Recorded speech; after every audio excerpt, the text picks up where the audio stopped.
क्या आपने कभी सोचा है कि आलस जैसी छोटी सी चीज हमारे सपनों की रफ्तार को कैसे कम कर सकती है? आज हम आपको एक कहानी सुनाएंगे जिसमें एक आलसी व्यक्ति अपने आप को ढूंढता है और उस आलस के पीछे छुपी ताकत को समझता है। तो आइए हम सब मिलकर उस आलस के राज को सुलझाते हैं जो कभी कभी हमारी उड़ान को बंद कर देता है। वीडियो में आगे बढ़ने से पहले आप सभी का दिल से आभार चाहता हूं। इस चैनल पर 50,000 सब्सक्राइबर जल्दी ही पूरे हो जाएंगे। आप सपोर्ट करते रहिए, मैं ऐसे ही मोटिवेशनल लाइफ चेंजिंग एपिसोड्स और पॉडकास्टर्स में डालता रहूंगा। तो चलिए कहानी में आगे बढ़ते हैं। दोस्तों, एक नगर में एक महान बौद्ध भिक्षु रहा करते थे। वह बहुत ज्ञानी थे और बहुत ही शांत स्वभाव के थे और उनकी यह बात ही उनकी विशेषता भी थी। एक बार की बात है, बौद्ध भिक्षु नगर वासियों को उपदेश दे रहे थे। बौद्ध भिक्षु कह रहे थे कि शब्दों में जीवन बदलने की शक्ति होती है। अपने शब्दों से जीवन बदलो। हम जो भी शब्द अपने लिए या दूसरों के लिए कहते हैं या जो भी बातें करते हैं उस पे हमें ध्यान देना चाहिए। इतना कहकर बौद्ध भिक्षु ने अपना उपदेश समाप्त किया और वहां से चले गए। एक दिन वह बौद्ध भिक्षु एक मार्ग से होकर गुजर रहे थे। उसी मार्ग से एक युवक होकर गुजर रहा था। उस युवक ने जब उन बौद्ध भिक्षु को देखा तो वह जोर जोर से हंसने लगा और कहने लगा, अरे साधु महाराज, आप तो ढोंगी है। आपके उपदेशों में यह कहने से कि शब्दों में बड़ी ताकत है, आपकी बात सत्य नहीं हो जाएगी। ये सब सिर्फ बातें हैं। भला ऐसे कैसे हो सकता है कि शब्दों से हमारा जीवन बदल सकता है? उस युवक की सारी बातें उन भिक्षुओं ने ध्यानपूर्वक सुनी और उसके बाद वह मुस्कुराते हुए उस युवक से कहते हैं, बेटा, नाद से ही तो यह दुनिया प्रकट हुई है और अच्छे शब्दों के पीछे भी नाद ही होता है जो पूरा जीवन बदल देता है। वह बौद्ध भिक्षु उस युवक से कहते हैं, देखो, मैं तुम्हें अपने अनुभव से बता रहा हूं, लेकिन फिर भी तुम्हें यकीन न हो तो तुम इसे खुद आजमा कर देख सकते हो। उन बौद्ध भिक्षु की यह बात सुनकर युवक थोड़ा सा गंभीर हो गया। उसने काफी देर सोच विचार किया और उसके बाद उन बौद्ध भिक्षु से कहता है, हे गुरुवर, अगर ऐसी बात है तो आप मेरे साथ चलिए। मेरा छोटा भाई है जिसकी उम्र करीब 25 वर्ष है और उसे न जाने क्या हुआ है। वह करीब 3 वर्षों से कुछ भी नहीं करता, बस लेटा रहता है। दिन भर वो कुछ न कुछ सोचता रहता है। उसकी यह हालत देखकर हम सब बहुत परेशान हैं। माता पिता भी बहुत चिंतित रहते हैं। हम सब ने कई तरीके अपनाए, कई योजनाएं अपनाई, लेकिन कुछ भी काम नहीं आया। हमने कई बार उससे बात करने तक की कोशिश की, लेकिन वह हमसे कुछ भी नहीं कहता। परिवार का हर एक सदस्य पूरी तरह से थक चुका है, हार चुका है। आखिर वह क्या करना चाहता है, किसी को कुछ नहीं पता। तो हमारे शब्दों से उसका जीवन क्यों नहीं बदला?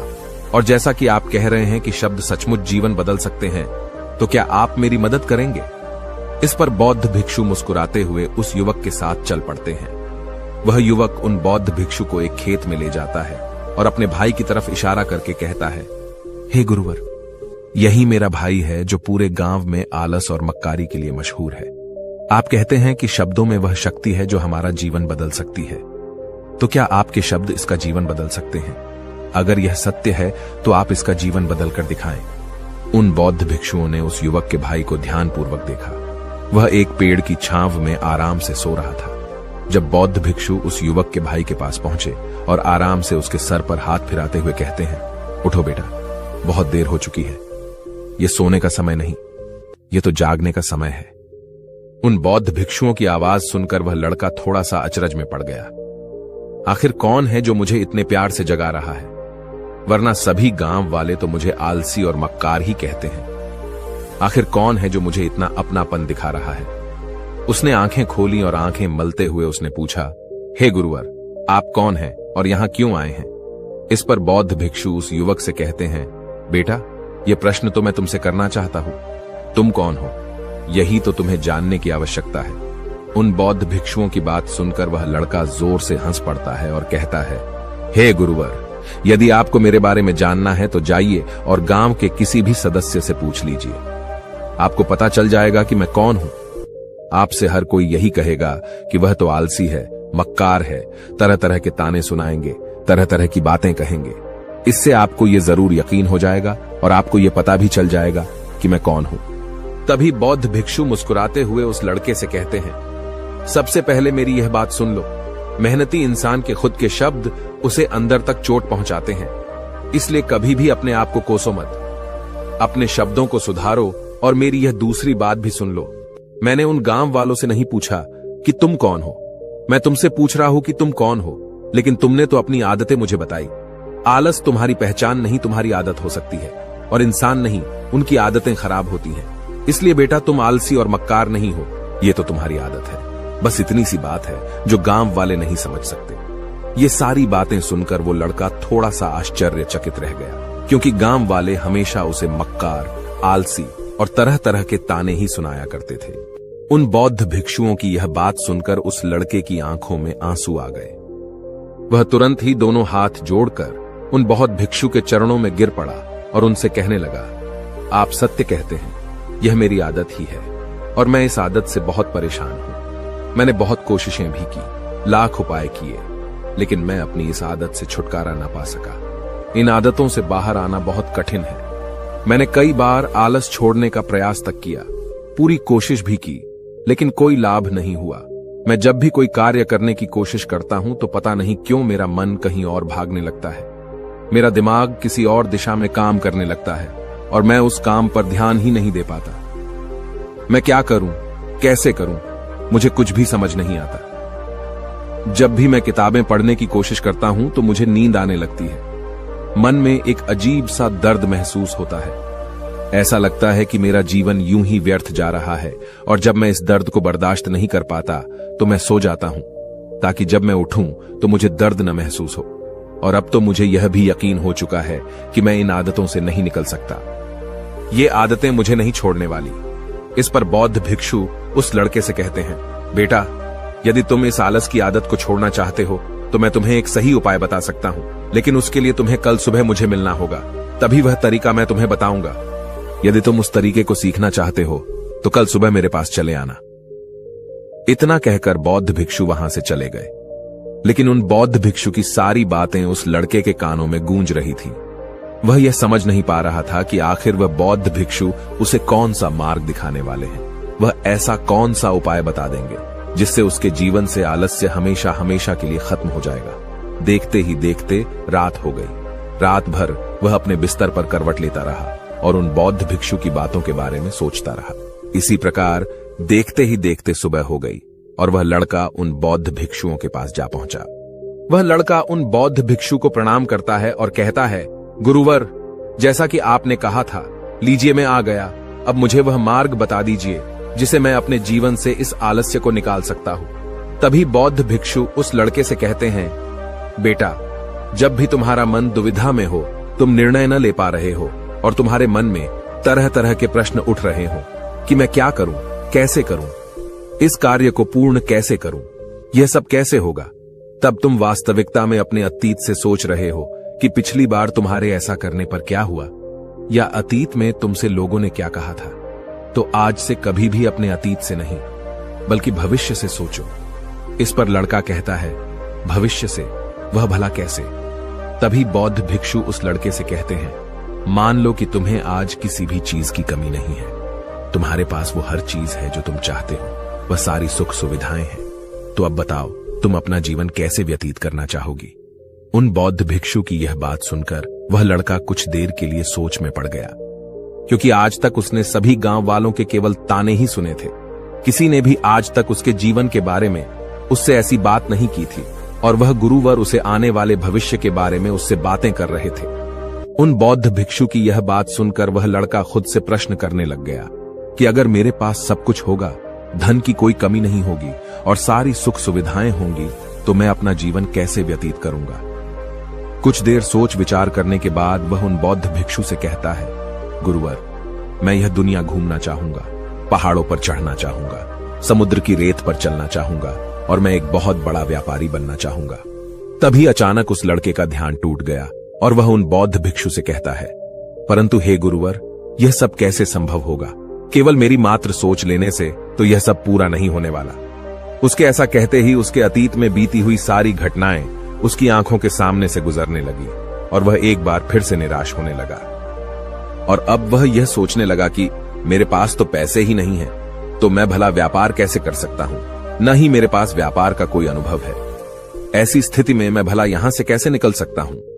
उस लड़के के इस प्रश्न का जवाब देते हुए वह बौद्ध भिक्षु उस लड़के से कहते हैं, भंते, हर रात में सोने से पहले तुम हर दिन अपना लक्ष्य एक कागज पर लिखो और सुबह उठकर सबसे पहले उस लक्ष्य को देखो और सोचो कि उस लक्ष्य को पाने के लिए तुम आज क्या कर सकते हो, और जो भी तुमने उस कागज पर लिखा होगा उस कार्य को उसी दिन पूरा करने की हर मुमकिन कोशिश करो।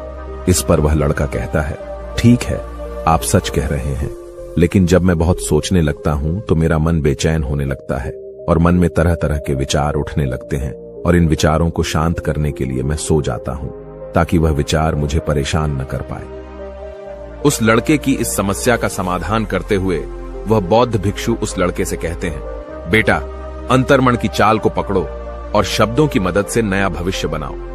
तभी लड़का कहता है, हे गुरुवर, आप क्या कहना चाहते हैं? मैं आपकी बात समझ नहीं पा रहा। इस पर बौद्ध भिक्षु मुस्कुराते हुए कहते हैं, बेटा, कैसे होगा? यह जो सवाल है, यह सवाल नहीं बल्कि एक डर है जो तुम्हारे अंतर्मन में बैठा हुआ है, जो तुम्हें अगला कदम लेने से रोक रहा है, तुम्हें कदम आगे बढ़ाने से रोक रहा है। यदि तुम वास्तविकता देखो तो किसी को भी नहीं पता होता कि वह कार्य कैसे होगा, लेकिन एक इंसान जब दृढ़ निश्चय कर लेता है तो वह अपने उद्देश्य को सामने रखकर लगातार प्रयास करता रहता है और वह अपनी सफलता प्राप्त कर ही लेता है। तभी वो लड़का उन बौद्ध भिक्षु से कहता है कि हे गुरुवर, अगर ऐसी बात है तो मन में बार बार चिंता क्यों होती है? मन बार बार बेचैन क्यों हो उठता है? इस पर बौद्ध भिक्षु कहते हैं, बेटा, क्योंकि तुम्हें डर है कि तुम कमजोर हो। तुम्हारे अंतर्मन में बैठा है कि तुम में कुछ कमी है, तुम किसी काम के नहीं हो, और यही कारण है कि तुम कोशिश करने से डरते हो, क्योंकि तुम्हारा अंतर्मन हमेशा तुम्हें रोकता रहता है। जब भी तो कोई कार्य शुरू करना चाहते हो, तुम्हारा मन तुमसे पहले कह देता है, इससे आगे मत बढ़ना, अन्यथा तुम हार जाओगे, और इसी कारण तुम्हें चिंता होने लगती है, तुम्हारा मन बेचैन होने लगता है। तभी वो लड़का कहता है, गुरुदेव, आपने जो कुछ भी कहा वो बिल्कुल सत्य है, लेकिन अब आप ही मुझे बताइए कि मैं इस परेशानी से बाहर कैसे निकलूं? इसका जवाब देते हुए वो बौद्ध भिक्षु उस लड़के से कहते हैं, बेटा, इस समस्या का समाधान बहुत ही आसान और सरल है। तुमने देखा होगा कि अक्सर ही हम अपने आप को दोष देते रहते हैं, अपने आप को तरह तरह के अपशब्द कहते रहते हैं जो हमारे अंतर्मन में जाकर बैठ जाते हैं और वही हमें आगे बढ़ने से रोकते हैं। और इन शब्दों का हम पर बहुत गहरा प्रभाव भी पड़ता है, क्योंकि जैसा हम खुद से कहते हैं, जैसा हम पूरी भावनाओं के साथ सोचते हैं, हम वैसा ही बनते चले जाते हैं। इसलिए यदि तुम खुद को बदलना चाहते हो तो कि तुम भी काबिल बन सको, तो तुम्हें अपने अंतर्मन को नए संदेश देने की जरूरत है, जैसे कि मेरे शरीर का हर एक कण, हर एक हिस्सा, हर एक विचार शांति और ऊर्जा से भरा हुआ है। मैं दृढ़ संकल्प और आत्मविश्वास के साथ हर दिन के लक्ष्यों को पूरा करता हूं। मैं अपने कमजोरी को अभ्यास में बदलता हूं, चिंता को ध्यान में बदलता हूं। मैं उत्साह और ऊर्जा से भरा हुआ हूं, लगातार अपने लक्ष्यों पर काम करता हूं। ऐसे शब्द जब तुम खुद से कहोगे तो तुम शक्तिशाली महसूस करने लगोगे और तुम्हारी सारी चिंताएं खत्म होने लगेंगी, क्योंकि यही शब्दों की ताकत है। वह तुम वही बना देंगे जो तुम खुद से कहोगे। तुम जितनी भावना के साथ यह वाक्य बोलते हो, उसे महसूस करते हो, उतनी ही भावनाओं से यह शब्द तुम पर असर करना शुरू कर देंगे। धीरे धीरे यह शब्द तुम्हारे मन और व्यक्तित्व की सोच का हिस्सा बन जाएंगे। लेकिन मेरी एक बात याद रखना कि तुम्हारा अंतर्मन इतनी आसानी से हार नहीं मानने वाला। जब तुम आगे बढ़ोगे तो मौका मिलते ही वह तुम्हें पीछे खींचेगा। तुम्हारे अतीत के बीते हुए सारे कड़वे अनुभव तुम्हें याद दिलाएगा, ताकि तुम डर जाओ और एक बार फिर से अपने लक्ष्य का पीछा करना छोड़ दो। लेकिन तुम्हें इसकी चिंता नहीं करनी है। उन सकारात्मक शब्दों के कारण तुम्हारा मन सकारात्मक विचारों को स्वीकार करने लगेगा। आगे वह बौद्ध भिक्षु उस लड़के को चेतावनी देते हुए कहते हैं, मेरी एक बात और याद रखना कि तुम्हारा ध्यान आलस्य पर नहीं होना चाहिए, अर्थात तुम्हें कभी आलस नहीं मिटाना, बल्कि तुम्हें एक नए भविष्य का निर्माण करना है, एक नए व्यक्तित्व का निर्माण करना है। तुम्हारा पूरा ध्यान केवल इस पर ही होना चाहिए। उन बौद्ध भिक्षुओं की बात सुनकर लड़का कहता है, ठीक है गुरुवर, आप जैसा कहते हैं मैं वैसा ही करूंगा। तभी वह बौद्ध भिक्षु उस लड़के से कहते हैं, बेटा, अभी तो मैं इस गांव से जा रहा हूं, लेकिन कुछ सालों के बाद मैं वापस आऊंगा। इतना कहकर बौद्ध भिक्षु वहां से चले गए और वह लड़का अपने घर लौट गया। लेकिन अब उस लड़के के मन में तरह तरह के विचार चल रहे थे। वह लड़का यह सोच रहा था कि अगर मैं अपनी मनपसंद जिंदगी जीने लगूंगा अगर मैं दुनिया घूमने लगा, नए लोगों से मिलने लगा और अपनी पसंद का काम करने लगा, तो मेरी जिंदगी कैसी होगी? उस बात को ध्यान करके उसने एक कागज पर अपना लक्ष्य लिखा और लिखकर सो गया। अगली सुबह जब उसकी आंखें खुली तो उसने उस पेपर पर लिखा हुआ लक्ष्य एक बार दोहराया। उसके बाद वह कुछ देर के लिए शांत हो गया। तभी उसे उन बौद्ध भिक्षु की बात याद आई कि तुम अपने लक्ष्य के लिए आज क्या कर सकते हो। उसने खुद से सवाल किया कि मैं आज अपने इस लक्ष्य को प्राप्त करने के लिए क्या कर सकता हूं। तभी उसे एक बार फिर से उस पेपर की तरफ ध्यान दिया। उस पेपर पर लिखा था कि मैं बाजार जाता हूं और लोग व्यापार करने की कौन सी चीजें, कौन से सामान लेकर आते हैं।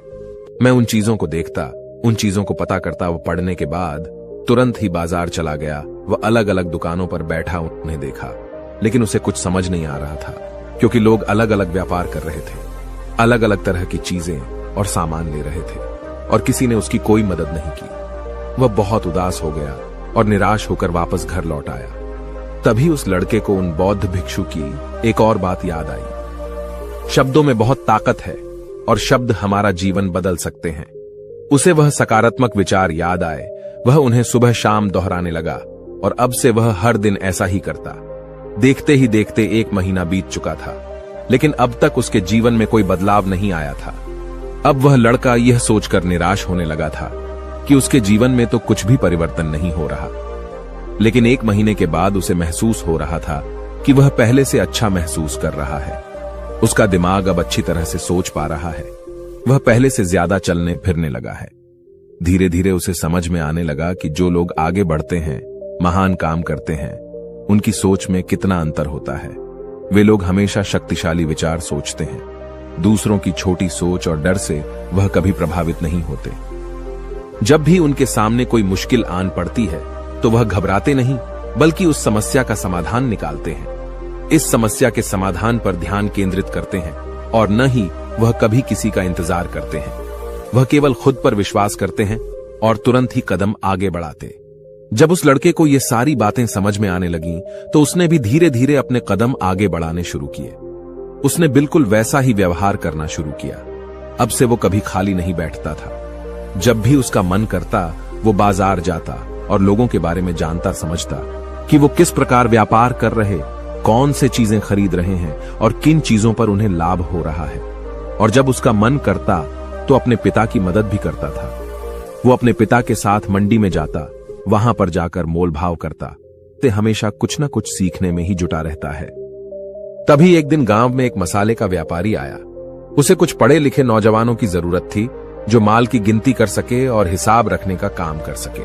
वह लड़का अपने लक्ष्य को जानता था कि उसे क्या पाना है। उसे समझ में आ गया था कि इस काम से उसे बहुत कुछ सीखने को मिलेगा। बेहिचक उस सेठ के पास पहुंच गया। वह जानता था कि उसे उस काम के बहुत कम पैसे मिलेंगे, लेकिन फिर भी वह उस काम को करने के लिए तैयार था। अब उस लड़के की सोच पूरी तरह से बदल चुकी थी। अब वह बाकी लोगों की तरह नहीं सोचता था। बहुत ईमानदार और समझदारी से काम करता था। देखते ही देखते करीब 3 महीने बीत गए और अब व्यापारी यह समझ चुका था कि नौजवान बहुत ही समझदार है और वह उसे व्यापार में बहुत मदद करता है। इसलिए उस मसाले के व्यापारी ने उस लड़के को अपना सहायक बना लिया। उस व्यापारी ने देखा कि इस लड़के की दिनचर्या सबसे अलग है। ये हर दिन पढ़ता है, लिखता है, सुबह उठकर ध्यान करता है, नई चीजें सीखता है। परेशानी आई तो भी विचलित नहीं होता। ये सबसे सम्मान से बात करता है, सबका आदर करता है।